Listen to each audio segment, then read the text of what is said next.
Hello, welcome back to another Physio Life Skills video. My name is Justin Scriven. I'm a physiotherapist here in Fordingbridge, and this is part 2 of the series of agility exercises. This is such an important but often overlooked piece. Often we look at strength, we look at balance, and we look at flexibility, but agility is the thing that's going to mean that you're confident and you can move well as you get older. So today we are going to look at another few exercises that can really help you with this. I'm going to explain to you how they work. Let's get on with it.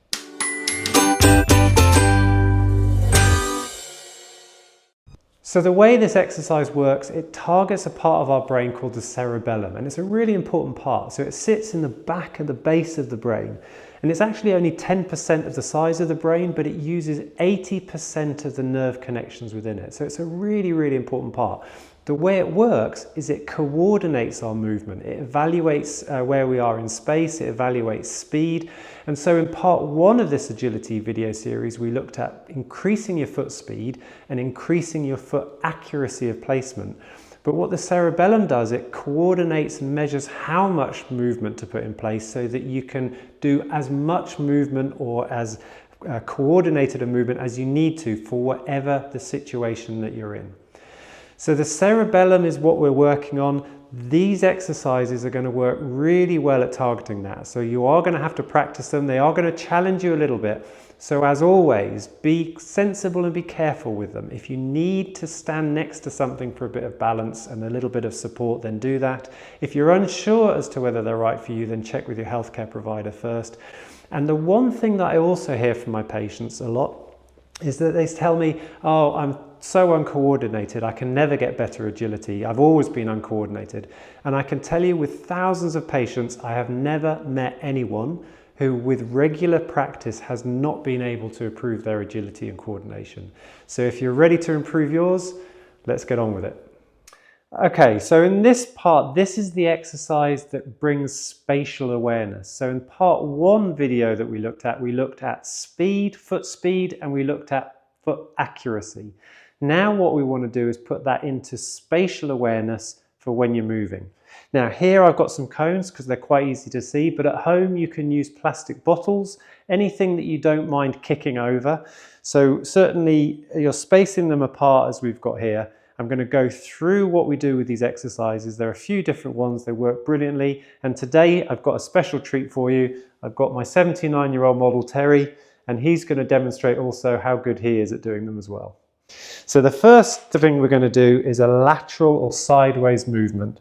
So we're going to step up and over the cone or bottle, and you've got to try and get your foot as close to the next one as you can, because there needs to be space for your other leg to come in. So it's up and over, up and over, up and over. And really you're just trying to get a feel of where you are, keeping an eye of where the cones are. So initially you may want to look down and make sure your feet are in the right place.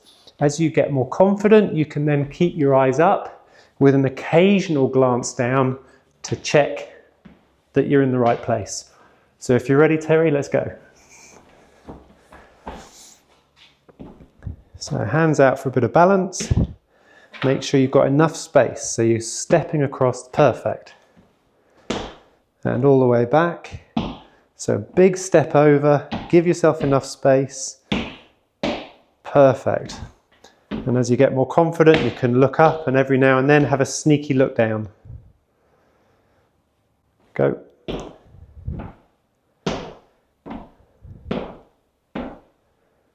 Perfect. Now you've gone sideways, I want you to try forwards. So you're just coming to the end of your bottles or your cones, you're going to come up and over, and you're going to try and accurately place your foot in between the cones. So this is going to challenge you a little bit with your balance, it's going to challenge a little bit with your stability, up and over, and you're trying to delicately step over the top. Ready?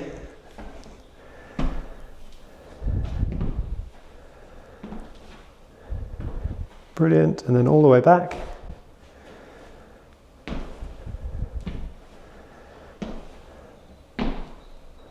Perfect. So the third one starts to get a bit more exciting. So we're going to start weaving through. So it's a little bit of a slalom. So you're going to walk, we're going to step, taking care not to knock any of the cones or the bottles down.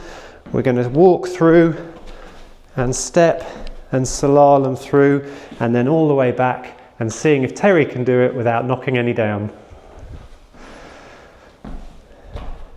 So little steps, little steps.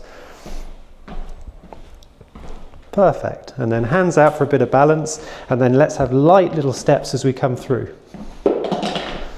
Back to the beginning. Okay, so light little steps, little steps.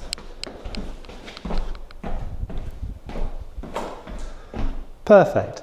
And now what you're already trying to do is called a weave, and this is going to be the fourth one. So a weave is going to be putting one foot through and down, the other foot weaves around and back out. So we're going in, out, in, out, in, out. Just show that once more. So our foot is going in and out, and the foot weaves through, and weaves through. You ready for this one? Go. All the way through, that's it, all the way through, all the way through. Perfect. So there we have a really nice little sequence that you can do. You can set this up in the kitchen, you can set it up outside with little rocks, but what you're trying to do is get the brain to think about where you are in space, and this spatial awareness combined with the part 1 video, which is the speed and the accuracy, is going to make you feel so much more confident walking on uneven ground, and it's going to make your agility so much better. So there you have it. You now have the second part of this agility. We've done foot speed, we've done foot accuracy. Today was all about confidence with where you are in space and using that with your spatial awareness. It's such an important part and such an overlooked part of how you can stay active as you get older. Have fun with it, play around with it, try and use it maybe when you're out on walks. You can set up your bottles in the kitchen and go along the side of the kitchen work surface and practice that. As always, leave comments and let me know how you get on. I'd love to hear from you in the comments section. If there's anything else that you'd like me to cover, then you can do that as well. What I would do now is, if you're really interested in your agility and your balance and your coordination, have a look on the channel for other balance exercises. There are some great videos there for you to practice. Thank you for joining me today, and I look forward to seeing you on the next video.